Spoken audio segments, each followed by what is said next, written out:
कैसे हैं दोस्तों कहते हैं कि अगर इंसान को कुछ सीखना है तो अपने पास से सीखो। नरेंद्र मोदी भी अपने पास से सीखते हुए आगे बढ़ते चले जा रहे थे और सीखते हुए आगे बढ़ते हुए वह आगे 4 बार गुजरात के सीएम बने और उनके हार ना मानने वाले एटीट्यूड और अपनी गलतियों से सीखने की कला ही थी जिसकी बदौलत नरेंद्र मोदी साल 2014 में भारत के 14th प्राइम मिनिस्टर यानी कि प्रधानमंत्री बने। दोस्तों, इस वीडियो में आप जानेंगे कि नरेंद्र मोदी के सीएम और फिर पीएम बनने की कहानी। आपने पिछले वीडियो में देखा नरेंद्र मोदी के बचपन से लेकर बीजेपी के संगठन मंत्री तक पहुंचने की कहानी। आपने ये भी देखा कि कैसे केशुभाई पटेल और शंकर सिंह वाघेला के झगड़े में नरेंद्र मोदी ने अपना रोल निभाया था और आखिर में शंकर सिंह वाघेला ने जिन शर्तों को भारतीय जनता पार्टी के आला कमान यानी अटल बिहारी वाजपेयी के सामने रखा था, उनमें से तीसरी शर्त थी कि नरेंद्र मोदी को गुजरात से बाहर भेजा जाए। उसके चलते उन्हें अपना गृह राज्य गुजरात छोड़ना पड़ा।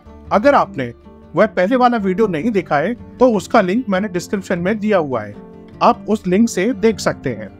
और अगर आपने अभी तक चैनल को सब्सक्राइब नहीं किया है तो अभी कर दें।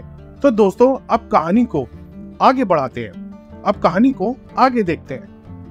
दोस्तों, साल 2001 अक्टूबर महीने की 1 तारीख को कांग्रेस के कद्दावर नेता माधवराव सिंधिया के हेलीकॉप्टर का एक्सीडेंट हो गया जिसमें उनकी मौत हो गई।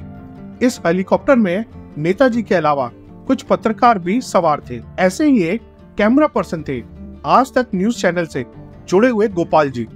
1 अक्टूबर को उनके दाह संस्कार में नरेंद्र मोदी पहुंचे थे। तभी उनके पास प्रधानमंत्री अटल बिहारी वाजपेयी का फोन आया। वाजपेयी ने उनको शाम को मिलने के लिए बुलाया।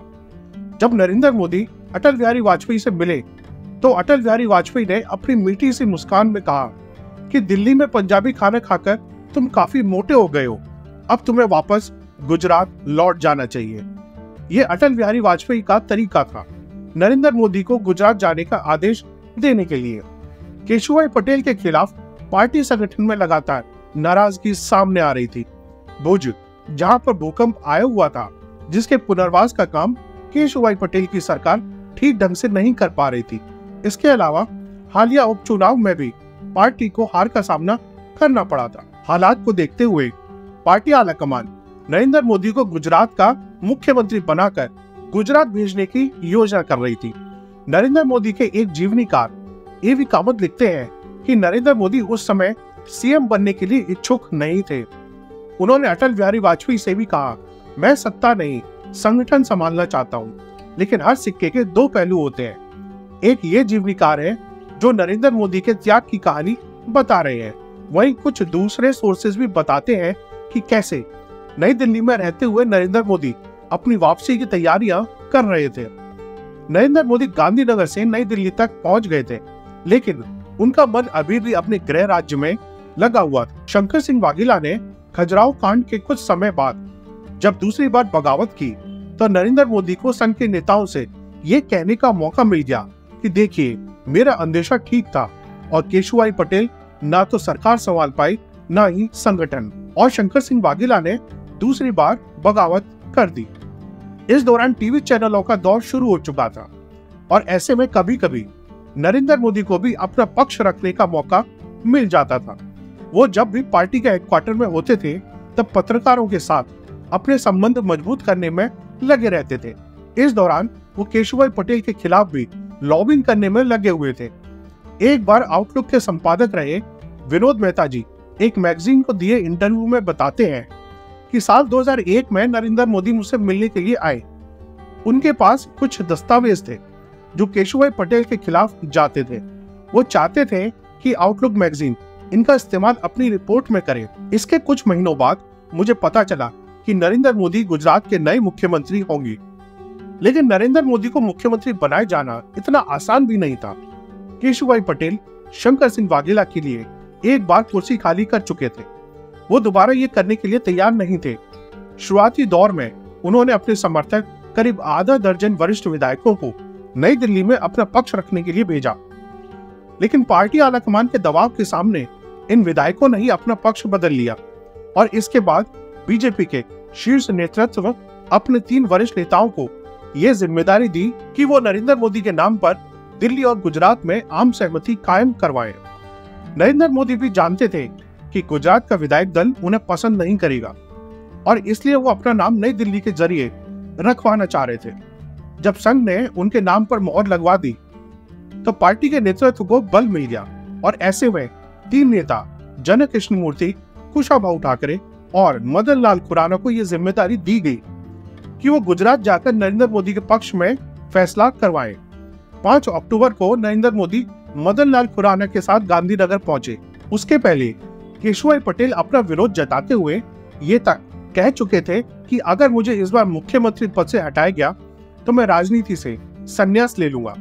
मदन लाल खुराना ने उन्हें समझाया कि ये एक फैसला है, इसको स्थायी मत मानो और जिस पार्टी को आपने इतने दशकों की मेहनत से बनाया है उसको तोड़ने का काम आप ना करें।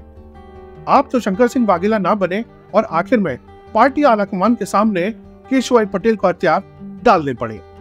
6 तारीख की शाम को पार्टी की विधायक दल की मीटिंग हुई और उसमें नरेंद्र मोदी को नया नेता चुन लिया गया।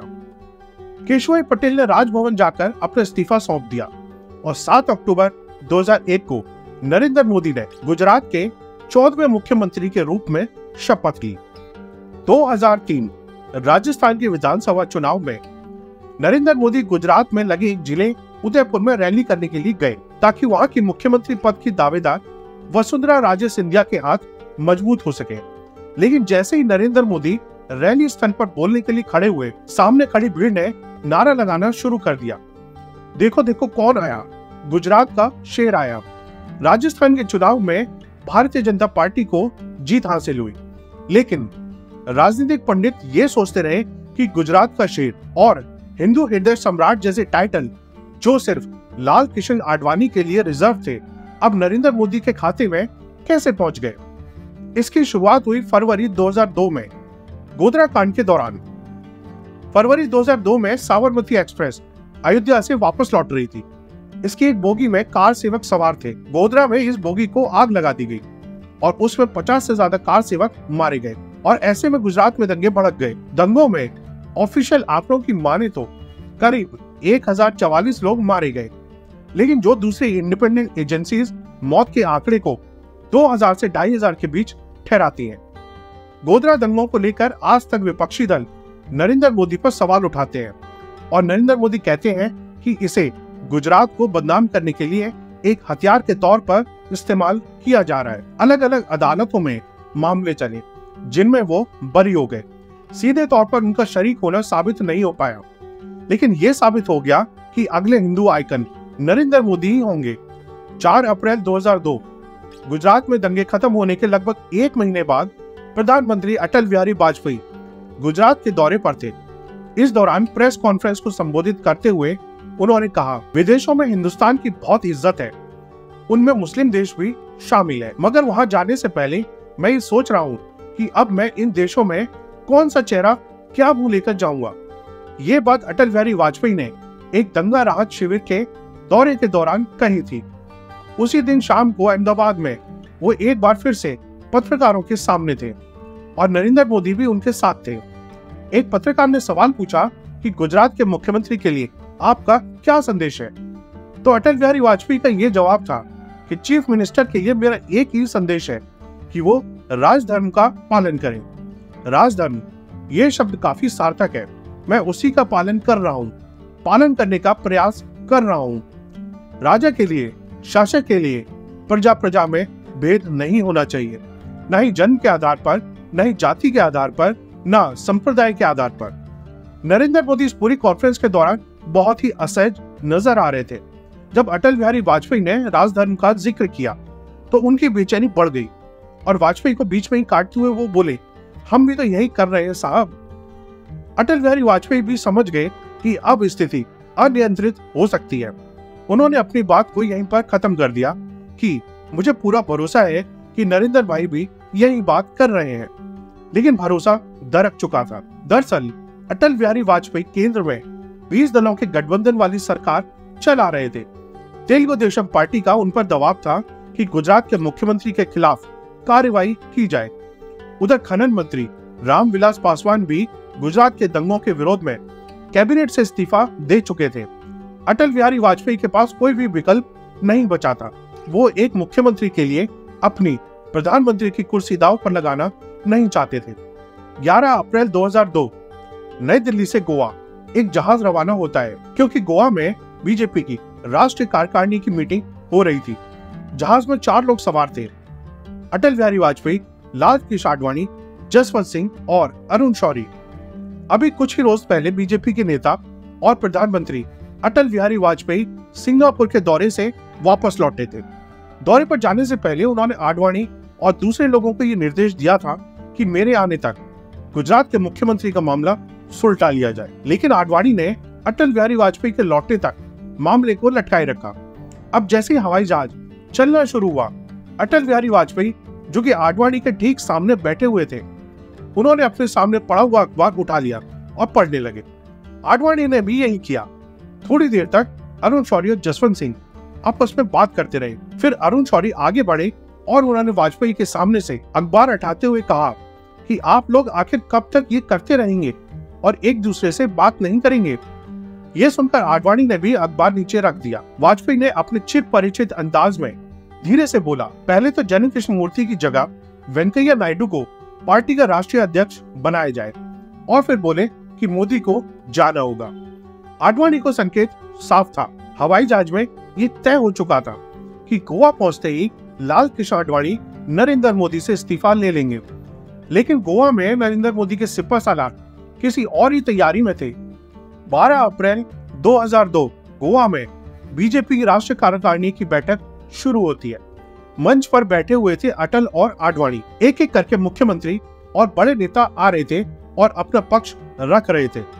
नरेंद्र मोदी आए और उन्होंने एक लंबे भाषण में अपनी सरकार के कामों का बचाव किया।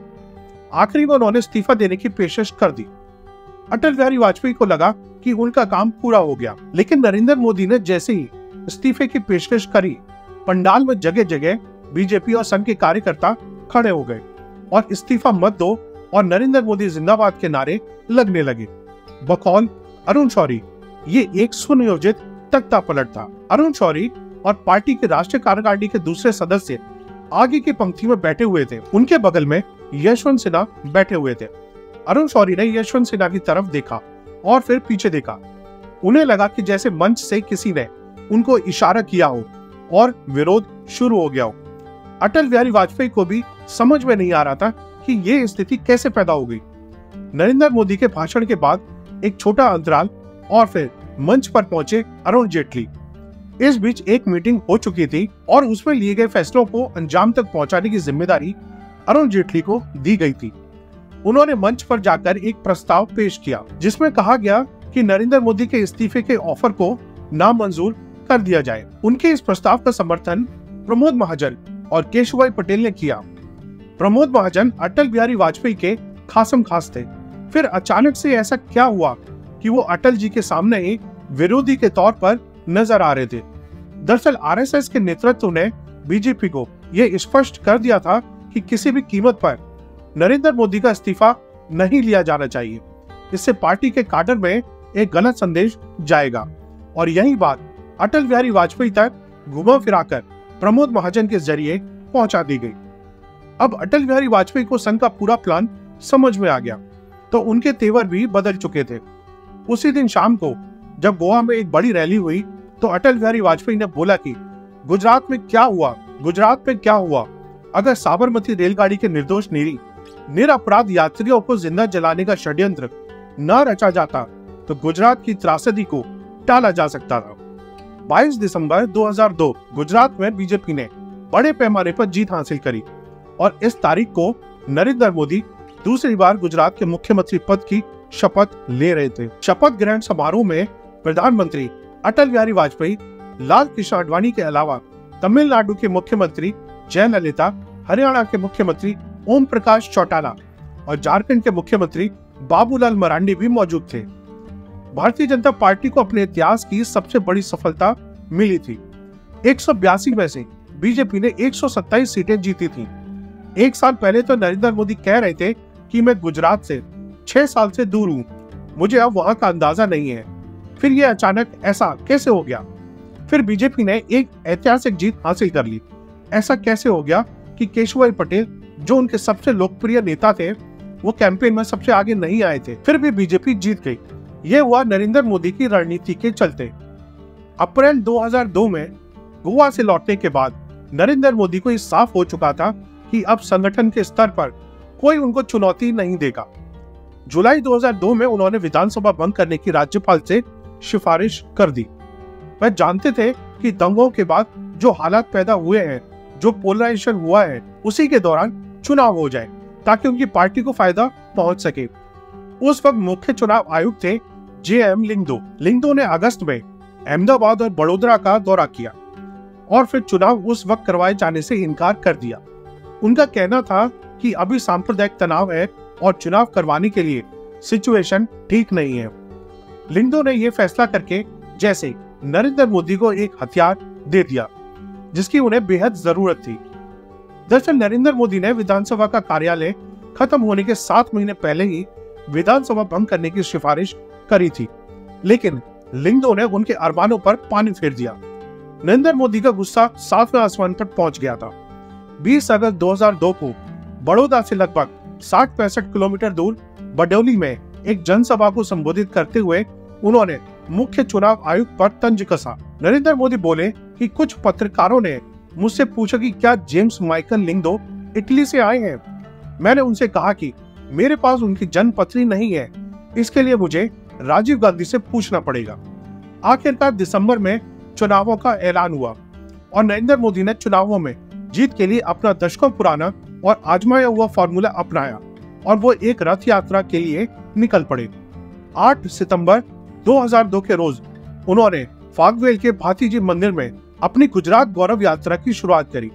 इस यात्रा के दौरान वो 182 में से 150 से ज्यादा विधानसभा क्षेत्रों में पहुंचे। राजनीतिक विश्लेषकों का मानना है कि मोदी ने इस गुजरात यात्रा के दौरान गुजरात अस्मिता पर जोर दिया, जो दरअसल सांप्रदायिकता के लिए उनके लिए एक नया शब्द था। नाडियाड में भाषण देते हुए नरेंद्र मोदी ने कहा था कि छदम धर्मनिरपेक्ष कांग्रेस और परवेज मुशर्रफ एक ही भाषा में बात कर रहे हैं। गोधरा में जो हुआ, ये लोग उस पर एक भी शब्द नहीं बोलते। गोधरा के बाद जो हुआ, उसके नाम पर ये लोग गुजरातियों को गाली निकाल रहे हैं। गुजरात गौरव यात्रा ने नरेंद्र मोदी को राज्य के सबसे बड़े नेता के तौर पर स्थापित कर दिया।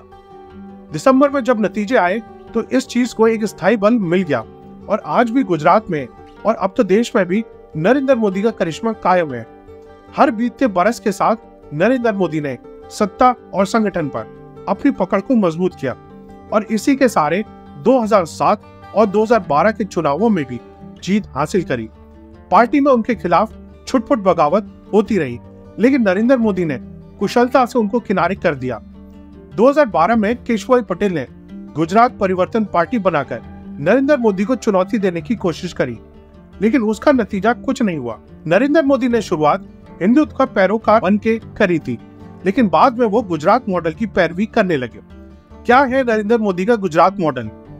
बकौल नरेंद्र मोदी, गुजरात मॉडल ये है कि 24 घंटे सभी को बिजली मिले, फीडर अलग अलग हो, पावर के अल्टरनेट सोर्सेज पर भी काम हो।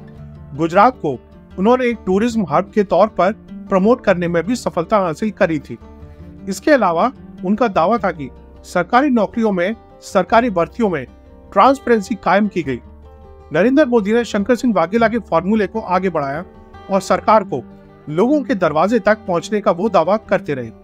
इसके अलावा इन्वेस्टर्स के लिहाज से गुजरात को एक फेवरेट स्पॉट बनाने में नरेंद्र मोदी को उनकी सरकार के आंकड़ों के मुताबिक मदद मिली है। जब नैनो प्लांट गुजरात आया तो इसको पूरे कारोबारी जगत में सराहा गया। इन सब चीजों को नरेंद्र मोदी ने बखूबी प्रोजेक्ट भी किया। इसके अलावा उन्होंने बड़ी निर्ममता से विधायकों के टिकट काटे, संगठन में फेरबदल किए और 2007 और 2012 में भी आराम से जीत हासिल करी। खेल शुरू हुआ 2012 के बाद वो चुनाव जीते और पहली बार उन्होंने मीडिया को गुजराती की बजाय हिंदी में संबोधित किया। दरअसल वो इस बार गुजरात की जनता को नहीं बल्कि देश की जनता को संबोधित कर रहे थे। नरेंद्र मोदी की कोर टीम ने गुजरात में तीसरी बार जीत के बाद नरेंद्र मोदी को भावी प्रधानमंत्री के रूप में प्रोजेक्ट करने की तैयारियां शुरू कर ली थी। संघ में भी इस बात की सुगबुगाहट तेज थी कि 2009 में आडवाणी को पीएम इन वेटिंग बताकर मैदान में उतारा गया और हार गए। ऐसे में क्या बीजेपी को एक नए चेहरे को आगे करना चाहिए? आडवाणी अपना दावा खोने के लिए तैयार नहीं थे। उन्हें दिल्ली में बैठे अपने दूसरे साथियों पर भरोसा था, जिनमें सुषमा स्वराज और वेंकैया नायडू जैसे नेता शामिल थे। लेकिन नरेंद्र मोदी संघ और कार्यकर्ताओं तक अपनी बात पहुंचाने में सफल हो चुके थे। गुजरात का चौथी बार मुख्यमंत्री बनने के बाद नरेंद्र मोदी हर मुमकिन मौके पर देश के अलग अलग इलाकों में जाकर अपनी बात रख रहे थे। गुजरात मॉडल की बात देश के सामने पेश कर रहे थे। बीजेपी में भी उनके लोग उनके आगमन की तैयारियों में लगे हुए थे। दिल्ली और केंद्र में आने की तैयारियों में 8 जून 2013 लोकसभा चुनाव से लगभग एक साल पहले का वक्त एक बार फिर से गोवा में बीजेपी की राष्ट्रीय कार्यकारिणी की मीटिंग होने जा रही थी।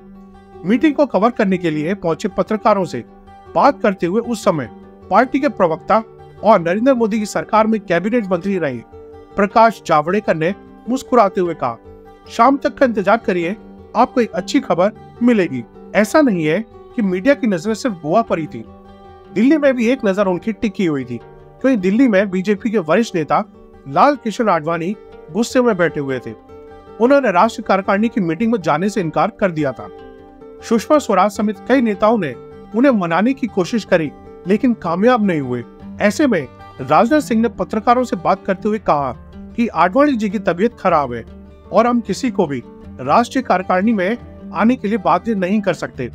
आडवाणी की यह चाल भी फेल हो गई।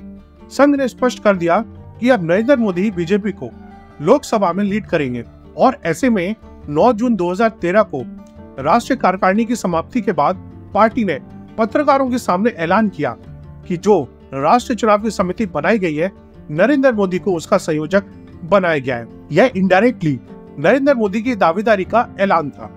आडवाणी, जिनको लग रहा था कि एनडीए के दूसरे दल नरेंद्र मोदी के नाम पर सहमत नहीं होंगे, उनका डर कुछ सही साबित हुआ। नीतीश कुमार ने एनडीए से दूरी कर ली। इसके बावजूद नरेंद्र मोदी आगे बढ़ते गए और अपने दम पर पहली बार भारतीय जनता पार्टी ने केंद्र में बहुमत हासिल कर लिया।